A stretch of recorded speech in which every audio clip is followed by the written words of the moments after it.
La ripartenza fa parte del piano, no? Del piano governativo, ripartenza e resilienza, ma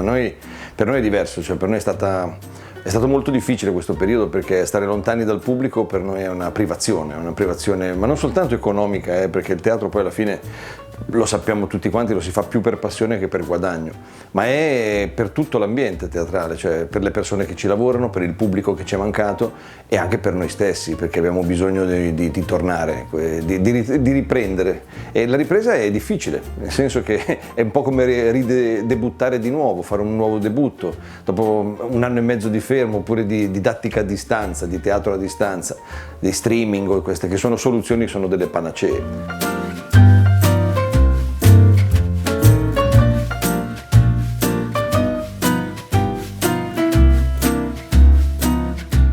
Personalmente sono molto contento di ripartire dal Friuli perché